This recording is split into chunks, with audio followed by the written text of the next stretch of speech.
बंधु माने पवित्र मार्गशीर मासर गुरुवार गुड़िक आम समस्त अत्यंत गुरुत्वपूर्ण होता है कारण यही दिन गुड़िक माता लक्ष्मी अत्यंत प्रिय होता है। मार्गशीर मासर गुरुवार दिन माता लक्ष्मी विशेष रीति रे पूजा अर्चना करा जाई थाए। माता लक्ष्मी उद्देश्य माण बसा जाई थाए। तेबे बंधु माने एही दिन आपण जदि माता लक्ष्मी को प्रसन्न करिया पई किछि उपायर पालन करती तो आपण को माता लक्ष्मींकर अशेष कृपा प्राप्त होता है एवं आपणकर गृह रे माता लक्ष्मींकर स्थायी वास मध्य होता है।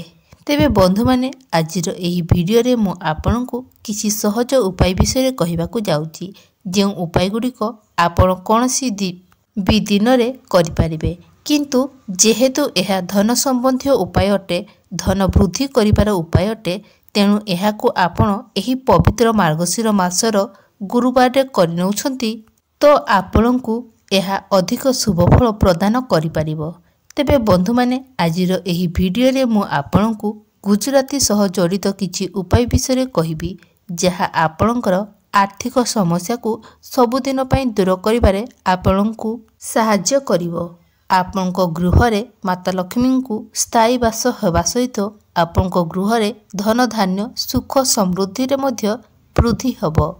बंधु माने कौन आपनक जीवन रे सर्वदा धन जनित समस्या लगी रहुछि गरीबी दारिद्रता कौन आपनकर पीछे छाड़ू नाही एही सबु समस्या रे कौन सर्वदा आपण चिंतित रहुछंती आपनकर व्यापार वाणिज्य रे मध्य आपनकू बारंबार क्षति सामना करिया को पड़ुछि एवं ऋण करजर भार रे आपण भाराक्रांत होई जाइछंती जेते चेष्टा कले भी आपण ऋण करज सुझी पारु नाहंती। तेबे तंत्र शास्त्र अनुसार आपण गुजरातीर एही उपाय को कौनसी भी दिन रे करिनियंती जहा विषय रे आमर वेद पुराण एवं शास्त्र रे उल्लेख करा जाइछि। एही उपायटी को करिबा द्वारा जीवनर सब कष्टरू आपण को मिली जीव मुक्ति। माता लक्ष्मी को कृपारू ना केवल आपनक जीवन रे हेब धनर वर्षा बरं आपनकर समस्त मनस्कामना मध्य पूर्ण होई जीव। जदि आपण आपनक जीवन रे बहुत अधिक समस्या रे अछंती आपनक जीवन रे धन आसीबा बंद हो जाइछि आपनक जीवन रे समस्या एवं कष्ट आपनकर पीछा छाड़ू नाही आपण ऋण एवं करजर मायाजाल रे फसी जाइछंती आपनकर भाग्य आपनकर साथ दउ नाही। तेबे बंधु माने आपण चुपचाप एही गुजरातीर एही उपायटी करि नियंतु। एमिति रे गुजरातीर प्रयोग आमर रोषेई घरे खाद्य प्रस्तुति करिथाए मात्र तंत्र शास्त्र अनुसार जदि आपण गुजरातीर प्रयोग सठिक भावरे करिवे तेबे आपण को साक्षात माता लक्ष्मींकर आशीर्वाद प्राप्त होबो। तेबे आसंतु जानिबा आपण गुजरातीर प्रयोग करी किपरि निजर दारिद्रता को सबुदिन दूर करि पारिबे किपरि आपण धनवान बनि पारिबे।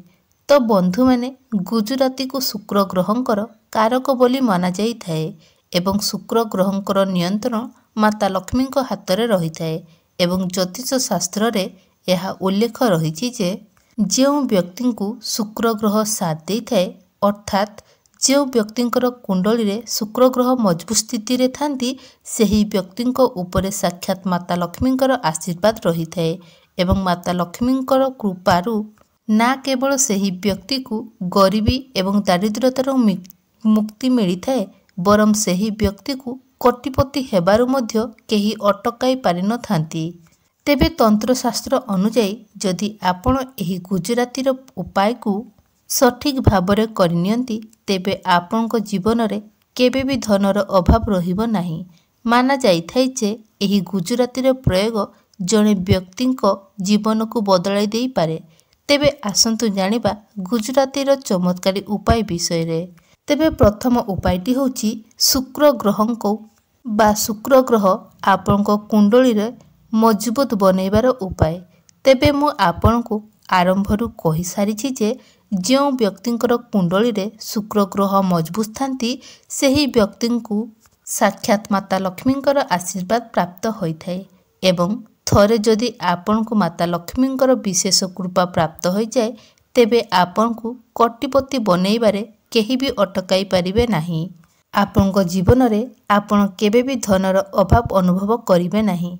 ତେବେ ଆପଣ ମଧ୍ୟ ଯଦି ଚାହୁଁଛନ୍ତି ଯେ ଆପଣଙ୍କର କୁଣ୍ଡଳୀରେ ଶୁକ୍ର ଗ୍ରହ ସର୍ବଦା ମଜବୁତ ହୋଇ ରୁହନ୍ତୁ, ତେବେ ଆପଣଙ୍କୁ 5ଟି ଶୁକ୍ରବାର ଏହି ଉପାୟଟିକୁ ପାଳନ କରିବାର ଅଛି। ଆପଣ 5ଟି ଶୁକ୍ରବାର ଏହି ଉପାୟଟିକୁ ପାଳନ କରିପାରିବେ। ଆପଣ ନିଜେ ହିଁ ପରିବର୍ତ୍ତନ ଲକ୍ଷ୍ୟ କରିପାରିବେ। ଶୁକ୍ରବାର ଦିନଟି ମାତା ଲକ୍ଷ୍ମୀଙ୍କର ଦିନ ହୋଇଥାଏ ଏବଂ ଯଦି ଏହି ଦିନ ଆପଣ ମାତା ଲକ୍ଷ୍ମୀଙ୍କ ଉଦ୍ଦେଶ୍ୟରେ କୌଣସି ବି ପୂଜାପାଠ କରିଥାନ୍ତି କିମ୍ବା କୌଣସି ବି ଉପାୟର ପାଳନ କରିଥାନ୍ତି, ତେବେ ନିଶ୍ଚିତ ଭାବରେ ଆପଣଙ୍କୁ ମାତା ଲକ୍ଷ୍ମୀଙ୍କର ଆଶୀର୍ବାଦ ପ୍ରାପ୍ତ ହୋଇଥାଏ। ତେବେ ବନ୍ଧୁମାନେ, ସେଥିପାଇଁ ଆପଣଙ୍କୁ ସଦାବାହାର ଫୁଲର ଆବଶ୍ୟକତା ରହିଛି ଏବଂ ସଦାବାହାରର ଫୁଲଟି ଏକ ଏମିତି ଫୁଲ ଯେଉଁଥିରେ ମାତା ଲକ୍ଷ୍ମୀଙ୍କର 8ଟି ସ୍ୱରୂପ ବାସ ହୋଇଥାଏ। ତେବେ ଆପଣ ଶୁକ୍ରବାର ଦିନ ସକାଳୁ ଉଠି ନିଜର ସ୍ନାନ କାର୍ଯ୍ୟ ସାରି ଗୋଟିଏ ତମ୍ବାର ନୋଟା ନେଇଯାଆନ୍ତୁ। ସେଥିରେ ଆପଣ ଗଙ୍ଗା ଜଳ ଭରି ଦିଅନ୍ତୁ ଏବଂ ସେଥିରେ ଆପଣ ଗୋଟିଏ ଗୁଜୁରାତି ପକାଇ ଦିଅନ୍ତୁ ଏବଂ ସେହି ଜଳକୁ ନେଇ ଆପଣ ସଦାବାହାର ଗଛ ମୂଳରେ ଢାଳି ଦିଅନ୍ତୁ। ଏହି ଉପାୟଟିକୁ ଆପଣ 5ଟି ଶୁକ୍ରବାର ପର୍ଯ୍ୟନ୍ତ କରିନିଅନ୍ତୁ। ଦେଖିବେ 5ଟି ଶୁକ୍ରବାର ପରେ ଆପଣଙ୍କର ଜୀବନରେ ପରିବର୍ତ୍ତନ ନିଶ୍ଚିତ ଭାବରେ ଲକ୍ଷ୍ୟ କରିପାରିବେ। ଆପଣଙ୍କର ଜୀବନରେ ଧନର ସମସ୍ୟା ରହିବ ନାହିଁ। ମାତା ଲକ୍ଷ୍ମୀଙ୍କର ଆଶୀର୍ବାଦ ନିଶ୍ଚିତ ରୂପରେ ଆପଣଙ୍କୁ ପ୍ରାପ୍ତ ହେବ। ତେବେ ଦ୍ୱିତୀୟ ଉପାୟଟି ହେଉଛି ଅଧିକ ଖର୍ଚ୍ଚରୁ ମୁକ୍ତି ପାଇବାର ଉପାୟ। ଅର୍ଥାତ୍ ଆପଣ ଯେତେ ରୋଜଗାର କଲେ ବି ଯଦି ଆପଣଙ୍କର ଖର୍ଚ୍ଚ ହୋଇଯାଉଛି, ଖର୍ଚ୍ଚ ଉପରେ ଆପଣଙ୍କର ନିୟନ୍ତ୍ରଣ ରହୁନାହିଁ, ଆପଣ ଧନ ସଞ୍ଚୟ କରିବାକୁ ଅସମର୍ଥ ହେଉଛନ୍ତି, ତେବେ ଏହିସବୁ ସମସ୍ୟାରୁ ଏହି ଉପାୟଟି ଆପଣଙ୍କୁ ନିଶ୍ଚିତ ଭାବରେ ମୁକ୍ତି ଦେଇପାରିବ। ଅର୍ଥାତ୍ ଆପଣଙ୍କୁ ଅଯଥା ଖର୍ଚ୍ଚକୁ ବଞ୍ଚାଇ ପାରିବ।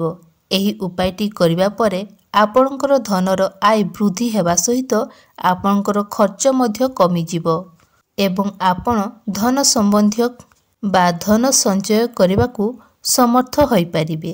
ତେବେ କୌଣସି ବି ଶୁକ୍ରବାର ଦିନ ସନ୍ଧ୍ୟା ସମୟରେ ଆପଣ ସ୍ନାନ କରିନିଅନ୍ତୁ ଏବଂ ନାଲି ରଙ୍ଗର ବସ୍ତ୍ର ପରିଧାନ କରନ୍ତୁ, କାରଣ ଏହି ନାଲି ରଙ୍ଗର ବା ନାଲି ରଙ୍ଗ ମାତା ଲକ୍ଷ୍ମୀଙ୍କର ଅତି ପ୍ରିୟ ରଙ୍ଗ ହୋଇଥାଏ।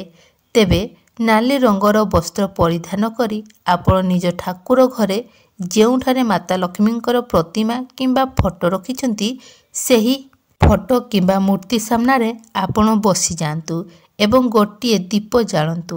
ଆପଣ ନିଜ ହାତରେ ଗୋଟିଏ ଗୁଜୁରାତିକୁ ରଖନ୍ତୁ ଏବଂ ମାତା ଲକ୍ଷ୍ମୀଙ୍କର ବୀଜ ମନ୍ତ୍ରକୁ ଜପ କରନ୍ତୁ। ଓଁ ମହାଲକ୍ଷ୍ମୀ ନମଃ। ଏହି ବୀଜ ମନ୍ତ୍ରକୁ 11 ଥର ଜପ କରନ୍ତୁ। ତାପରେ ଆପଣ ସେହି ଗୁଜୁରାତିକୁ ନିଜର ପର୍ସରେ କିମ୍ବା ଆପଣଙ୍କର ବ୍ୟାଗରେ ରଖିଦିଅନ୍ତୁ କିମ୍ବା ଆପଣ ଯେଉଁଠାରେ ଧନ ସଞ୍ଚୟ କରି ରଖୁଛନ୍ତି ସେହି ସ୍ଥାନରେ ରଖିଦିଅନ୍ତୁ। ଆପଣ ଦେଖିପାରିବେ ଯେ ଆପଣଙ୍କର ବଦ ଖର୍ଚ୍ଚ ଧୀରେ ଧୀରେ କମିଯିବ ଏବଂ ଆପଣଙ୍କର ଧନ ସଞ୍ଚୟ ହେବା ଆରମ୍ଭ ହୋଇଯିବ। ଆପଣଙ୍କର ପର୍ସରେ ସର୍ବଦା ପଇସା ଭରି ହୋଇ ରହିବ। ତୃତୀୟ ଉପାୟଟି ହେଉଛି ଏକ ଏପରି ଉପାୟ ଯେଉଁ ଉପାୟ ପାଳନ କରିବା ଦ୍ୱାରା ଆପଣଙ୍କୁ ରାହୁ କେତୁଙ୍କର ସାଥ ମିଳିବ, ଅର୍ଥାତ୍ ଆପଣଙ୍କର ଭାଗ୍ୟର ସାଥ ମିଳିବ।